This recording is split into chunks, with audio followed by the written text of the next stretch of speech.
Hello, today I will guide you on how to add new fonts to Microsoft Word. First, download the font.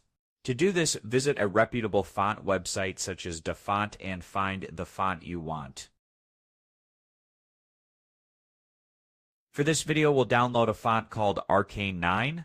Scroll down the page until you see it. Once you find it, click the download button next to the font name.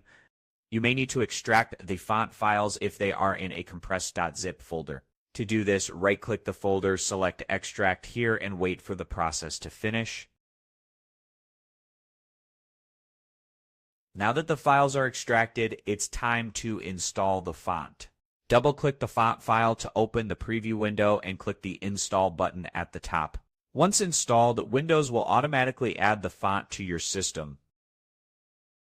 Now let's check if the installation was successful by opening Microsoft Word and selecting the new font.